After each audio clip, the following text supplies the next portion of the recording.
นางตั้งหน้าน้องหักทั้งสองทั้งคุณยายนำเด้อที่นั่งฟังวันนี้ถึงผู้ที่ด้านเริ่มต้นคือบ่าวเตียงทองเพิ่นได้มาถ่ายทำเบิ่งทางข้าวกี่แต่พามียังดอยบ่มียังนอกคือเพิ่นจนมาถึงมือนี้พี่น้องจังได้เห็นการยากยุ่งทั้งน้องพี่ผู้ทั้งหลังได้สร้างก่อสร้างห้างหุงเจริญมาเพียงนี้สิ่งใดดีให้โฮมเต้าเข้าเมื่อหาพวกพ่อแม่หลานทั้งหลายพ่อแม่ยายน้องแน่พามีลาตีผู้น้อยว่าสิเถิงนอจุดนี้ลมไหลที่สู่ไหลเถือละหาไข่แห้งยาเถือตั้งแต่ขาวน้อยจนปานนี้กะบ่เศร้าจนได้มีส่อง YouTube สายบุญสื่อดังเพิ่นย่างเข้ามาถามไทยส่งเบาเตียงทองสาแนวเพิ่นไทยชีวิตยากให้เพิ่นเห็นดูผู้ใหญ่ใจดีเพิ่นปานีเท้าซื้อดินให้เฮาปลูกเขื่อนให้อยู่ทานสายน้ำใจหลั่งไหลมาสู่แต่เพิ่นส่วนสู่ดีขึ้นเรื่อยมา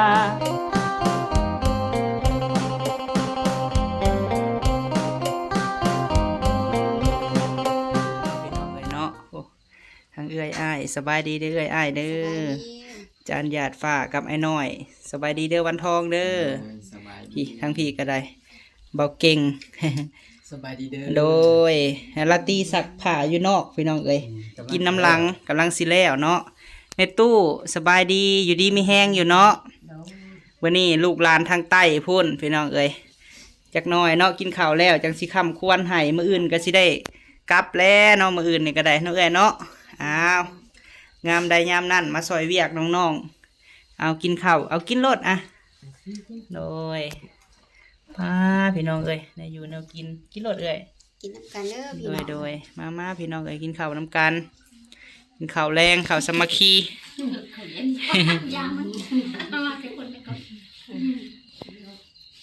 มีอันปิ้งซีนพี่น้องเอ้ยเสื้อห้องไห้เนาะคนอื่นเนาะผู้ได้เป็นผู้ตั้งชื่อเนาะเสื้อห้องไห้ได้ยักษ์เสาเพชรบ่ตั้งชื่อฮะโอ้เนาะนี่แหละบ่พอมีพี่น้องเอ้ยอยู่เฮือนอยู่ซานเนาะกินข้าวสามัคคีมื้ออื่นเอื้อยอ้ายกะสิออกเดินทางแล้วพี่น้องเอ้ยกินข้าวสามัคคีอยู่เฮือนเฮาเนาะเพิ่นก็มาซอยอันนี้ก็ยกเฮือนยกซานอีหยังก็ซอยพี่น้องเอ้ยมีงานยามใดเอื้อยอ้ายก็มาตลอดเนาะพี่น้องเนาะจนแล้วคือเวียกลาตรีมีเอียงเพิ่นก็มาซอยพี่น้องเอ้ยเอาจังใดก็กินข้าวก่อนเนาะพี่น้องเนาะกินข้าวอิ่มแล้วจังนั่งฟังหมอลำเพิ่นสิให้พรผู้ใหญ่ใจดีใจบุญเนาะพี่น้องเนาะเอากินข้าวนำกันพี่น้องเอ้ยพี่น้องเนาะถือว่าป้าตอนนี้ก็10 โมงกลางคืนแล้วเนาะเอ้ยเนาะยังบ่ทันได้นอนพี่น้องเอ้ยแม่ตู้แม่นจักรับเลยบ่ยังอยู่หนาวนอนบ่หลับกินข้าวแล้วพี่น้องเอ้ยเนาะหลังจากกินข้าวกินน้ำแล้วเมื่อเบิดพี่น้องกับเด็กน้อยก็ได้เนาะเพราะว่ากะบ่มีเวลาเนาะเอ้ยเนาะมื้อนี้พี่น้องเอ้ยทางอาจารย์หยาดฟ้ากวีศิลป์เนาะผู้เขียนกลอนให้เบาพามีผ่านมาแล้วก็หลายๆพี่น้องเอ้ยหลายๆท่านเนาะถ้าว่าใครอยากเบิ่งผลงานเพิ่นก็เสิร์ชเข้าใน YouTube หยาดฟ้ากวีศิลป์เนาะพี่น้องเนาะจะเห็นผลงานเพิ่นแต่งหรือว่าหลายๆเพลงที่ว่าเพิ่นแต่งเนาะก็เป็นทั้งเอ้ยฮักพี่น้องเอ้ยได้เขียนกลอนลำแหล่ชีวิตพามีเนาะเอ้ยเนาะแล้วก็หักสาวรุ่นเอื้อยแล้วก็อีหยังแน่หลายอย่างอยู่พี่น้องเพิ่นเขียนก่อนลำให้มาเยี่ยมน้องเป็นจังไดเอื้อยก็ดีใจบ่มีความสุขเนาะแล้วก็ได้เห็นอันอีหยังกิจกรรมหรือว่าน้องได้เป็นสะพานบุญให้แก่พ่อๆแม่ๆ FC ของเพิ่นเนาะแล้วก็อันเห็นความอดทนสู้ซนของน้องเนาะโดย เฮาก็เห็นเพิ่นติดตามเพิ่นแต่ข่าวว่าเพิ่นบ่ทันมีหยังจนมีอันยูทูบเบอร์สายบุญเพิ่นได้มาอันถ่ายทำ โดย แต่ตอนก็บ่สนิทสนมกันดอกฮักก็มาดึงแกนกันหมองปีกายปีก่อนเนาะปี โดย 2023 22นี่แหละ แม่นแหละ ก็เลยอันสร้างฮักสร้างแพงกันเป็นเอื้อย โดย เป็นน้องกันได้พี่น้อง แมน ก็คือคนละทีบละแดนมาพอกันเนาะ กะทั้งเพิ่นกะทั้งใต้พุ่นแหละเนาะเอ้ยเนาะ แม่น อ๋อ พอกันทั้งโซเชียลเลยพี่น้อง แม่น บ่แม่นว่าบังเอิญอีสังดอก โดยช่วงนี้ก็มีงานลำประจำอยู่บ่เอ่ยหรือว่าจังใด ก็เริ่มมีหลายดอก อ๋อ ส่วนหนึงก็เป็นบุญกฐินเนาะต่อไปก็สิเป็นบุญอันเอียงเริ่มเป็นบุญจักสิเอิ้นว่าแล้วแต่เจ้าภาพเพิ่นเนาะ แล้วแต่เจ้าภาพเนาะปีนี้ขออนุญาตถามเนาะเอ้ยเนาะแบบปีนี้หาแสดงเป็นแบบใดหั่นน่ะในของในวงเนาะโดย แสดงเป็นแบบใดบ่ก็ โดย ก็สิอิงตามบางเรื่องเนาะบาง โดย บทเนาะก็หลักๆแล้วก็สิเป็นอันนั้นตัวรักให้เพิ่นในเรื่องนั่นแหละ โอ้บ้านเฮาก็เอิ้นแบบนางเอกเนาะสิว่ากับพี่น้องเอ้ยของเรื่องเนาะโดย เป็นจังไดแม่มีลูกสาวอันลูกหักลูกแพงเพิ่นเป็นหมอลำดีใจบ่ ยายหลวย โดยเอาถือว่ามายามใดก็ซอยเวียกซอยงานอันนี้ก็ฮู้ว่าน้องยกเสาเฮือนพี่น้องเอ้ยก็มาซอยเวียกหลายมื้อแหล้วเนาะเอ้ยเนาะทั้งเอ้ยเพิ่นก็ไปอัดเพลงฮะก็มาพี่น้องเอ้ย มาเบียดตัวเองแน่แล้วก็มายามน้องนำ โดยมื้อนี้พี่น้องเอ้ยโดยความตั้งใจของซุมเฮาถึงสิดึกดื่นคลิปนี้ก็เอาลงมื้ออื่นเช้าพุ่นแหละพี่น้องเอ้ยนอนเบิดแล้วไผกันเนาะ นอนแล้ว โดย ก็ยังสิหลายคนสิบ่ทันนอน หลายท่านเนาะที่ว่าเพิ่นยังเบิ่งซุมเฮาพี่น้องเอ้ย แต่ว่ามื้อนี้ก็สิมาขอขอบอกขอบใจ โดย สิว่าต่างหน้าให้แกน้องชาย โดย ต่างหน้าให้แกแม่เฒ่าหรือว่าน้องสาวลาตรีเนาะตอน โดย น้องลาตรีก็บ่อยู่เพิ่นก็ไปเฝ้าเครื่องเนาะอยู่ แม่ บอน น อันนั้น โดย มันก็เลิกแน่ แม่นแหละ สิมาอันหยังขอขอบอกขอบใจเพิ่นผู้ใหญ่ โดย ใจดีทุกภาคส่วนบ่ว่าสิอยู่ทางไกลทางไกลทาง อย่า ใด ไป ก็แล้วแต่เนาะบ่ว่าสิ โดย เป็นอันแฟนคลับเพิ่นแฟนเพลงเพิ่นหรือว่าผู้ติดตามทุกคนนั่นแหละ แม่นแหละ ที่คอยซัพพอร์ตสนับสนุนให้กำลังใจแล้วก็แนะนำไปในทางที่ดีที่งามนะพี่น้อง โดย ก็สิมาฝากเป็นเสียงล่ำเนาะแต่ว่าขาเองก็ล่ำบ่เก่งปานใดดอกพี่น้อง แต่ว่าทุกถ้อยคำทุกสำนวนมันก็สิออกมาจากความรู้สึกจากใจเนาะเพราะ โด ว่าย ถึงอันบางเทื่อเฮาก็คนที่เคยถือซวยเหลือถือซัพพอร์ตมากคือกันก็มีความรู้สึกขายคือกันพี่น้อง แม่ ก็คือสิบ่แตกต่างกันเนาะ โดย วันนี้ก็เลยถือโอกาสว่าอันมาร่วมตัวกันว่า เอาหัวใจได้หลายดวง มาร่วมกันเป็นหนึ่งเนาะแล้วก็ โดย ทายทอดให้น้องอาจสิบ่เรียนบ่ไรแบบหลื่นเดินคือหมอลำใหญ่เพิ่นแบบว่าฟังน่ะสิยังกะบ่ว่ากันเด้อพี่น้องเนาะ โดย อันนี้ก็มันเป็นแบบว่าเฮาตั้งใจเนาะแต่ว่าเฮาเว้าก็เว้าได้อยู่แต่ว่าในนามว่าเฮาเป็นอันนี้เฮาก็อยากทายทอดในงานศิลป์นำแน่พอได้ โดย พ่อๆแม่ๆเพิ่นซอยตำหนิที่ส้มว่า แม่น ตัวนี้คักตัวนี้บ่คักเนาะ แม่นแล้ว คำ เนาะแม่ เว้า เฒ่าเนาะ คำว่าบางอย่าง โด มันก็สิเหมาะสมหรือบ่เหมาะสมเฮาเป็นผู้เว้าผู้ว่านี่ มันก็แบบว่าจักแนวใดก็บ่ฮู้ต้องอาศัยว่าพ่อแม่ FC หรือว่าผู้ใหญ่ใจดีทุกภาคส่วน ซอยเป็นกระจกแวนแย่งสะท้อน โดย ให้ว่า ตัวนี้บ่ควรตัวนี้ควรเนาะพี่น้อ แม่ ง นแหละ จังสั่นแหละจังได้กายาเนอกมื้อนี้ก็ต่างจิตต่างใจจักสิได้สั่นได้ยาวสำาใดแต่ว่าทุกสิ่งทุกอย่างนี่มันมาจากใจทั้ จาง กใจ อืม ก็เกี่ยมไว้แล้วเนาะเว้ากันพี่น้องเอ้ย ว้ากันนะ ชื่อก่อนลำว่าจังไดหาเอ้ยโดย ที่ว่าขอบใจอันผู้ขอบใจแบบผู้ใหญ่ใจดีหรือว่าสิเป็นว่าคำอวยพร โด นั่นแหละ ย ที่เพิ่นซอยเหลือเนาะ ช่ ซ ว อย ย เห เห ลื ลื อ อบ่ว่าแต่สิซอยเหลือน้องพามีหรือซอยเหลือผู้ใดก็อย่าว่าแต่ผู้เพิ่นที่มีจิตใจบุญเนาะ โดย แบบให้โอกาสคนที่บ่มีอันอีหยังเพิ่นเว้าว่าให้โอกาสคนเฮาเพราะผู้ที่บ่มีจะสิเว้าคำใดเนาะ ผู้ที่เพิ่นตกทุกข์ได้ยากซะพี่น้องขาดเคินได้มี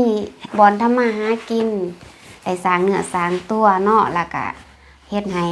เพิ่นได้มีที่พักเศร้าเนาะมีอาชีพที่มั่นคงขึ้น โดยมีชีวิตที่ดีขึ้นว่าซั่นพี่น้อง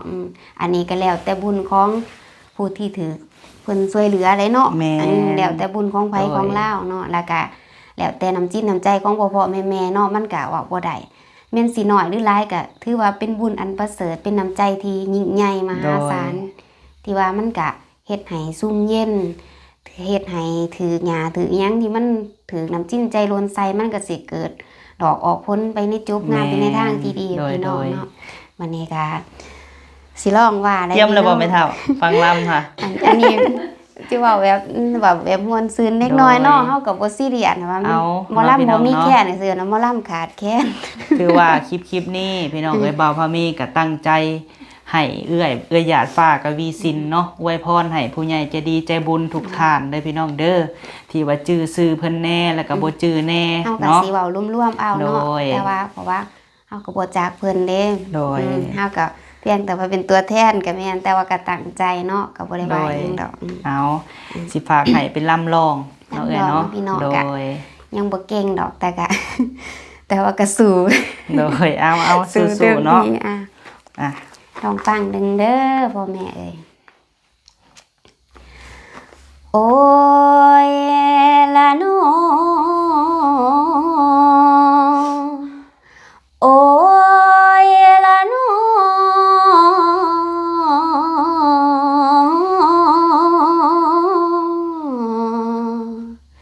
ละจังว่าสุขเอ้ยจังว่าสุขใจเหลือลำในมาลำยามน้องพี่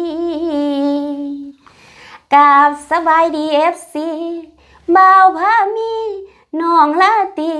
และแฟนหมอลำหยาดฟ้ามาวันนี้ จงเอ็นดูนะคนฟังเอ้ยโอ้ยโนโอ้ยนะเออโอ้โอ้ยละนะ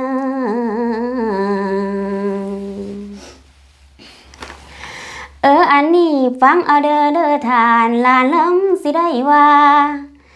มื้อนี้นางหยาดฟ้ามาแล้วทานผู้ฟังมื้อนี้นางตั้งหน้าน้องฮักทั้งสองทั้งคุณยายนำเด้อที่นั่งฟังวันนี้สิขออวยพรถึงท่านผู้ใจดีทุกภาคส่วนเป็นเสียงควรลำร้องมาถึงเจ้าทานผู้สมถึงผู้ที่ให้เริ่มต้นคือยังเกาะ คือเบาเตียงทอง ถึงผู้ที่ทานเริ่มต้นคือเบาวเตียงทอง เพิ่นได้มาถ่ายทำเบิ่งทางเข้ากี่แต่พามียังดอยบ่มียังนอกคือเพิ่นจนมาถึงมือนี้พี่น้องจังได้เห็นทั้งแม่ผู้อยู่พุ่นเมืองนอกทั้งไกลแม่บุญทวีที่อยู่ต่างประเทศเอื้อยละไหมทั้งกำฟังไทยเฮานำเด้อพี่ทางพ่อบุญมาแม่มาลาอยู่พุ่นเมืองนอกเส้นกันทั้งแม่แก้วพี่เพชรดีกุลต่างประเทศทั้งไกลอยู่อเมริกาพุ่นทั้งแม่บิ่งพ่อเพชรแม่นเนาะทั้งแม่บิ่งพ่อเพชรขออวยพรให้ทุกท่านสำเร็จผู้มีใจประเสริฐแก้วเป็นบุญหล่นของหมู่เฮาและขอให้อวยพรให้แม่เจ้าพ่อวงแม่แล่นรัฐวอชิงตันเลยทั้งแม่รัฐแม่เรื่อง USA ทั้งพุ่นและแม่มีสวิตเซอร์แลนด์เด้อเจ้าผู้ใจดีเกื้ออุ่นมาอุดหนุนซอยอยู่ให้ทางนี้ได้อยู่ดีทางแม่ใจดีจากพุ่นเมืองนอกทางไกลพร้อมด้วยแม่น้องแม่วงจากต่างประเทศทั้งแม่แดงอยู่ทางกำจีนเมืองเหนือฮ่องกงแน่ลาวทั้งพ่อแม่พี่น้องหลายภาคที่ก้าวถึงลาทางพามี และแม่เฒ่าลาตรีขอขอบอุ่นขอบพระคุณพวกท่าน ที่มาส่วนซอยสู้ ซึ่งเลยพี่น้องเลย ขอขอบอกขอบใจน้ำใจเจ้า ยิ่งใหญ่มหาศาล ขอให้ผลทานที่ท่านมาให้ทรงผลในวันนี้ ให้อยู่ดีมีโศกมีไส้ทุกภาคส่วน เงินในน้องเถาะท้องลังเข่าโฮมเต่าอยู่สวน ขอให้ทุกภาคส่วนนั้น มีสุขยิ่งเหลือหลายผ้าละไม้สมบูรณ์แข็งแห้งเด้อป่า ทั้งผู้ไกลผู้ไกลยิ่งซ้ายน้อยใหญ่อยู่ทางใดถ้าได้พอคลิปนี้จงเจริญเมื่อนี้นางหยาดฟ้ามาละวอนก้าวเอิญฝากเป็นเสียงอ่อนแอวละทานผู้ฟังเอ่ยคันแนวใดบ่เรียบร้อยคันแนวใดบ่เรียบร้อยอภัยหน่อยผู้โอลำคำสำนวนสังวาสแนวใดบ่คือเพิ่นคันขาดเขินบ่เพียงพร้อมอภัยน้องแน่ละเด้อลาขอบพระคุณนำเด้อ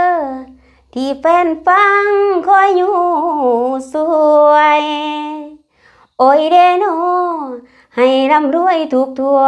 หน้าเด้อป่าอีพ่อลุงซอยให้การยากยุ่งทั้งน้องพี่ผู้ทั้งหลังได้สร้างก่อสร้างห้างหุงเจริญมาเพียงนี้สิ่งใดดีให้โฮมเต้าเข้าเมื่อหาพวกพ่อแม่หลานทั้งหลายพ่อแม่ยายน้องแน่พามีลาตรีผู้น้อยญาตินางนี้เสียบ่ลืมบุญคุณทานเสียบ่ลืมดอกเด้อเด้อโอ้ยโนโอ้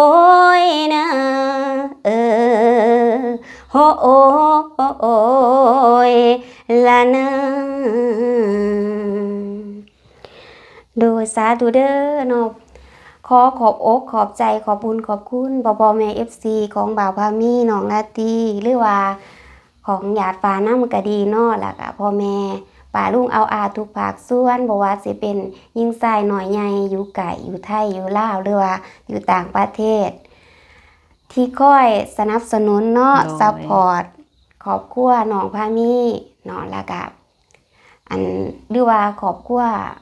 อื่นที่เพิ่นเป็นอันนั้นซอย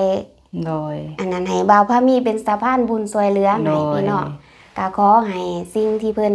ประทานมาเนาะขอจงเกิดพรประเสริฐแก่ทุกทานทุกภาคส่วนเนาะขอให้มีแต่สิ่งดีๆเนาะไหลเข้าโฮมเพิ่นเนาะพอให้มันหล่นมันเหลือมาฮอดทางพี่ให้ทางนี้ก็ได้กินอิ่มนุ่งอุ่นเนาะอุดมสมบูรณ์แล้วก็เพื่อแผ่แจกจ่ายไปหาผู้ที่เพิ่นยังบ่มีอีหยังเด้อแม่เด้อพ่อเด้อจังไดก็ลูกหลานทางนี้ก็ขอขอบอกขอบใจหลายๆเนาะโดยอันญาติเองก็เว้าบ่เก่งกับล่ำบ่เก่งแต่ว่าก็ล่ำล้นเฮาก็เว้าไปตามความรู้สึกอาจสิบ่อันนั้นเนาะแต่ว่ามื้อหน้าก็ตั้งใจว่าสิเอากะคักมานำตะเวียก็หลายแต่มื้อนี้ก็ได้ซ้ำนี้ก็ภูมิใจแหละก็หวังว่าพ่อแม่ทุกภาคส่วนเพิ่นก็ฟังแล้วเพิ่นก็สิยิ้มเนาะโดยเพิ่นก็สิส่งพรให้เฮาโดยแม่นเนาะโดยจังได๋ก็บ่จางสิว่าเนาะก็มันบ่จักสิเว้าก็มันดีใจเนาะก็ให้น้องพามีเว้าเบิ่งโดยเอาน้องพามีก็ดีใจหลายพี่น้องเอ้ยฟังแล้วก็ซึ้งเนาะแม่เนาะแบบเอาน้อยๆเอื้อยก็แบบล่ำแบบล่ำด้นเนาะพี่น้องเนาะเอิ้นว่าล่ำด้นแบบคือจากใจความรู้สึกเลยแหละคือความหมายแบบแต่งในใจแล้วเล่าไปเลยหั่นนะพี่น้องแบบก็บอกเอื้อยคร่าวๆรายละเอียดเนาะคร่าวๆหั่นนะพี่น้องก็ดีใจที่ว่าสื่อสารผู้ใหญ่แต่ละท่านบ่พามีก็ขอบบุญขอบคุณเด้อพี่น้องเด้อเนาะสุขุสุคนสุหมองสุบอนโดยเฉพาะแม่รัดแม่เลืองแม่บุญทวีทางแม่บิ่งกับพ่อเพชรแล้วก็พ่อวงแม่เล่นแล้วก็แม่มีจากสวิตเซอร์แลนด์เนาะแล้วก็พ่อบุญมาแม่มาลานำเด้ออีพ่ออีแม่นะแม่เนาะจำได้อยู่บ่ พี่ละไมน้ำเนาะรายการแม่แดงอยู่ทางประเทศจีนน้ำเนาะที่ว่าเพิ่นเบิ่งคลิปรายการแม่แก้วพี่เพชรดีกุลน้ำเด้อพี่น้องเด้อเนาะโดยจังได้กะ โดย ถ้าว่าซื้อเพิ่นคัดของบ่เรียนบ่ได้ก็ขอโทษขออภัยเด้อเพราะว่าบ่เคยได้ยินชื่อเพิ่นเนาะ แล้วก็หลายท่านที่ว่าเพิ่นเคยซอยบ่าวพามีก็ขอฝากก่อนลำก่อนนี้ที่เอื้อยเพิ่นลำเนาะพี่น้องเนาะก็ถึงสิสื่อสารบ่หมดทุกท่านก็โดยเฉพาะแม่น้องเนาะแล้วก็แม่วงพร้อมเด้อแม่เอ้ยเนาะมื้อนี้หันว่าสิลำอยู่ได้นี่ก็ได้ที่เจ้าแต่งให้เฮาหั่นแหละ โอ้เอ้าก็ดีแล้ว สิได้อยู่บ่นะแม่เนาะเคยลำจักเทื่อพี่น้องเอ้ยลำสดเนาะไปเฒ่าไอ้เฒ่าอ้ายแหละอ้ายไม่เฒ่าเนาะเนาะ ผู้แต่งนี่ก็อยากฟังคือกันได้ ยังก็ลำยังก็ที่แต่งให้นะ เอ้ย ลำแล่บ่ เอา จื้ออยู่บ่ละบัดนี้ฮะ เอาจำได้ก็เอา บ่คย จำ เทื่อพี่น้องเอ้ยถือว่ามื้อนี้ก็จื้ออยู่บ่เขาบ่คือตื่นเต้นแท้ใจเต้นมุบๆๆๆอยู่เนาะเอาถือว่านามปากกาของอาจารย์หยาดฟ้ากับพี่ซินไม่เท่าทิ่มหมวกปึ้งแล้วนะแม่เฒ่าเนาะเนาะเอาจังได๋หยาดขึ้นแนวใด ที่แรกว่า เอาลำแหล่ชีวิตพามีเด้อพี่น้อง เอา เด้ ต้น อ ๆว่า เขาไปเชิดเบิ่งแน่เนาะตอนนี้ก็270,000ได้ตอนนี้ก็พี่น้องเอ้ยเนาะฝากแน่ถือว่า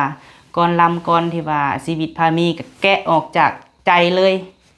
นั่งบอกรายละเอียดเนาะเอ้ยเนาะแม่นผู้นี้แหละเป็นคนเขียนพี่น้องเอ้ยโอ้เนาะคือว่าลำก่อนนั่นก็ซ้ำว่าเบิ่งชีวิตจริงเลยเนาะถึงว่าสิร้องลำใส่สำไรก็ถือว่ามื้อนี้ก็ดีใจพี่น้องเอ้ยสิมาลำให้ฟังเนาะแบบสดๆเนาะ ก็ได้เนาะบ่ได้สู้ จะกินน้ำได้บัดนี้ กินน้ำ ว้าวหลายพี่น้องเลยจื้ออยู่บ่เคยได้ยินเฮาลำอยู่บ่แม่ บ่ บ่ ได้ยินเพลง ได้ยินแต่ในเพลงในอันห้องอัดบ่ แม่น เอาขออนุญาตกินน้ำก่อนพี่น้องเอ้ย เปิด โดย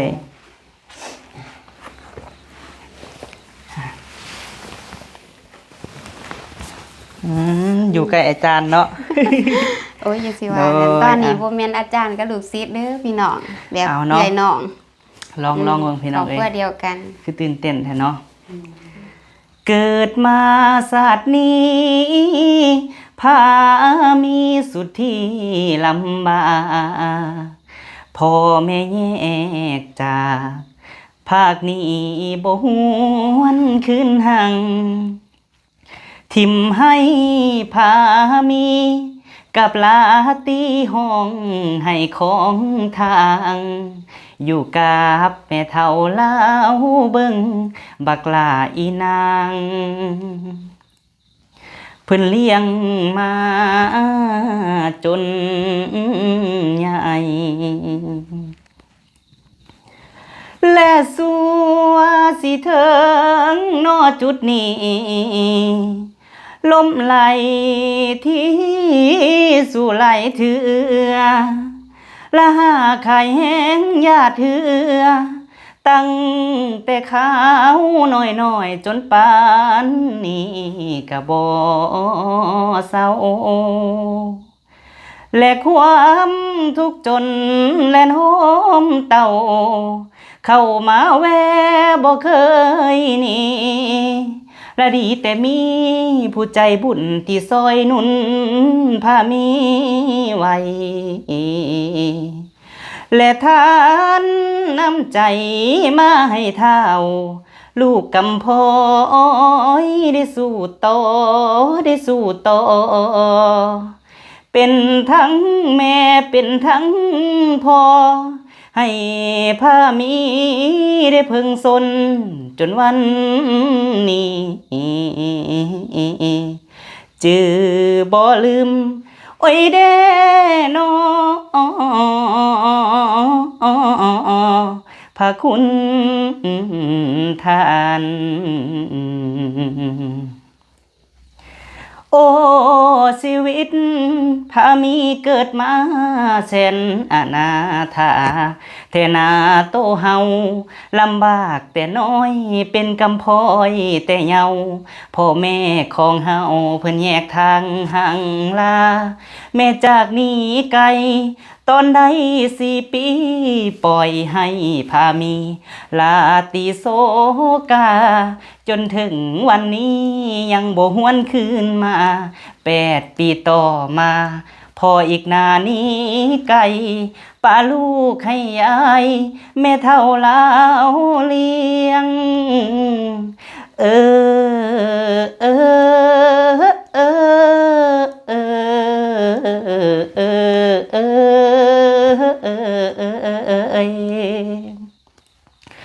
ป้าลูกให้ยายแม่เท่าลาวเลี้ยงสู่สนมนเสียงความจนเลื่อยมาเฮือนนอนบ่อนอยู่ยังบ่มีซ้ำนาอาศัยพึ่งพาสนดินเข้าอยู่สู่ทนลำบากปากตินทีบหับจังอาชีพเพื่อเลี้ยงปากท้องหาขุดเล็กขายสองเฮาอายน้องหาบลังถ้วยซ้ำดำนาก็ไปหาได้บางวันมื้อนั้นก็อิ่มบางมื้อเป็นวินอดหิวก็มีกินก้อยตั้งเข่าหลายคาบหลายที่เจ็บป่วยบ่มีพ่อแม่เสดคิงพาน้องไปอิงหัวหงเฮียนซ้อมดูเออเออเออเออเออเออเออเออพาน้องไปอิงหัวหงเฮียนซ้อมดูแอบเบิ่งนายครูสอนหมู่หลายคนเฮาสองไอ้น้องบ่ได้เฮียนพอจนแม่เฒ่าฝึกฝนสอนจึงมีวิชาพามีใหญ่มาหาเผาทานขายพอมีรายได้เลี้ยงใหญ่น้องนำย้อนว่าใจมักอยากเป็นหมอลำไปสมัครนำอีเล็กโทน้อยใหญ่เพิ่นจ้างก็ไปเพิ่นให้ก็เอาตั้งหวังวาดเป่าเฮาต้องได้เป็นแต่ความจนทุกข์นั้นนำคู่เข็นเลยมองบ่เห็นทางที่จะไปจนได้มีส่อง YouTube สายบุญเออเออเออเออเออเออ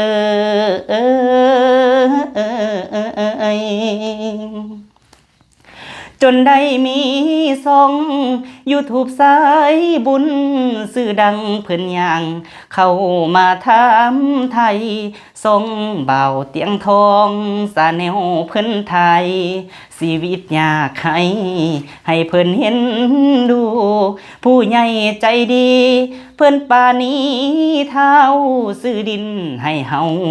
ปลูกเขื่อนให้อยู่ทานสายน้ำใจหลั่งไหลมาสู่แต่เพิ่นส่วนสู่ดีขึ้นเรื่อยมาความฝันอยากเป็นหมอลำดังก้องเดี๋ยวนี้มีช่องของตัวเองแล้วส่งบ่าวพามีสาแนวเด้อทานฝากซื้อผลงานด้วยนะแฟนได้มีผลงานหลายอาจารย์เสริมส่งจนดังจนโด่งให้แฟนได้ยินอาจารย์หยาดฟ้านำกวีศิลป์เขียนก่อนลำอินชีวิตพามีขอบใจFC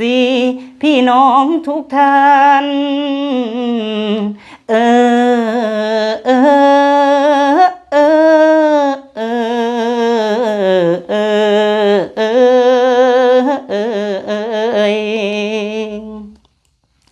ขอบใจFCพี่น้องทุกท่านใส่บุญใส่ทานที่คอยอยู่หนุนจากนี้จนตายสิบ่ลืมพระคุณวันทันกาลุนพามีเลื่อยมาได้เป็นหมอลำสมใจวันนี้ ฝากซื้อพามี คนนี้น้ำทันจะลำจะกล่อมแฟนไปนานขอเป็นลูกในบ้านว่านในสวนด้วยคน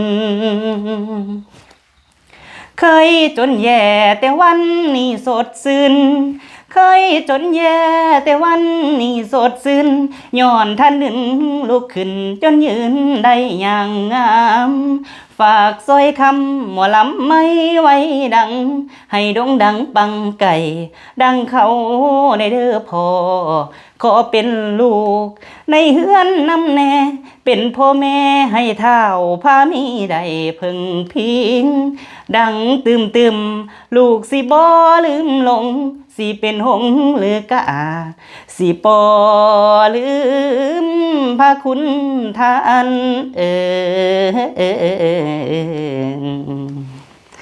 โดยไม่เท่าตบมือไม่เท่าโอ้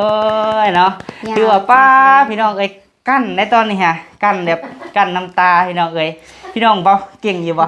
เก่งแล้วว่าบักยาวก็ยังจื้อ โอ้ แต่ผู้แต่งนี่บ่จื้อ พี่น้องเอ้ยเนาะบ่มีก็ขอโทษขออภัยเด้อตั้งแต่อัดมาบ่เคยร้องเสียงสดจักเทื่อแล้วก็บ่เคยซ้อมอีกเนาะแล้วก็แบบเฮาบ่มีเวลาพี่น้องเอ้ยเพราะว่ามีก็เวียกหลายเวียกหลายแน่แล้วก็อยากสื่อสารก่อนลำก่อนนี้ให้แม่ป้าพ่อลุงที่ว่านั่งเบิ่งอยู่ทางบ้านได้ฟังเด้อพี่น้องเอ้ยจังไดบ่าวพะมีก็ดีใจหลายเนาะแบบใจเต้นพี่น้องเอ้ยดีใจแฮงแล้วก็จากใจของบ่าวพามีเนาะพี่น้องเอ้ยลำก่อนนี้ถึงบ่ยาวแฮงเนาะ7 นาทีกว่าพี่น้องเอ้ยถ้าว่าใส่ดนตรีนี่7 นาทีปลายพุ่นแหละเนาะก็ดีใจเนาะแม่เนาะดีใจที่ว่าผู้ใหญ่ใจะดีบ่ปะบ่ทิ่มพี่น้องเอ้ยก็เลยว่าเขียนก่อนลำนี่มาเป็นลำแลชีวิตพามีเนาะถือว่าบ่าวพามีก็ต้องขอกราบขอบุญขอบคุณหลายๆเด้อแม่ๆ FC สุหม่องสุบอนที่ว่าบ่ปะบ่ทิ่มเด็กน้อยผู้นี้เนาะในวัย25 ปีพี่น้องเอ้ยเดือน2มื้อมื้อนี่ก็25 ปีเนาะจังไดบ่าวพามีก็สัญญาเนาะว่าสิบ่ลืมบุญลืมคุณของ FC เนาะเอ้ยญาติเนาะแม่ FC ที่เคยซอยเรือบ่าวพามีผ่านมาแหละกลับมาซอยอีกปัจจุบันนี้พี่น้องเอ้ยก็ดีมกดีใจหลายก็คอยฮักน้อยๆแต่หักนานๆเลยพี่น้องเด้อเนาะขอบบุญขอบคุณถ้าว่าอีแม่อีพ่อเนาะทางบ้านนั่งเบิ่งคลิปนี้เว้าผิดพลาดเนาะเอ้ยเนาะก็ต้องขอกราบขอโทษขออภัยหลายๆเด้อเนาะออกจากใจอีหลีพี่น้องเอ้ยก็ขอให้ท่านอยู่ดีมีแรงโชคมันร่ำรวยพบเจอแต่สิ่งดีๆเนาะแม่เฒ่าเนาะขอให้เจริญให้ซอยผู้ทุกข์ผู้ยากต่อไปขอขอบใจหลายๆเด้อเนาะสำหรับมื้อนี้ก็สิได้อำลาไปแล้วพี่น้องเอ้ยพบพ่อกันคลิปหน้าเด้อเนาะสำหรับคลิปนี้นอนก่อนพี่น้องเอ้ยเนาะขอบใจหลายๆเนาะสบายดี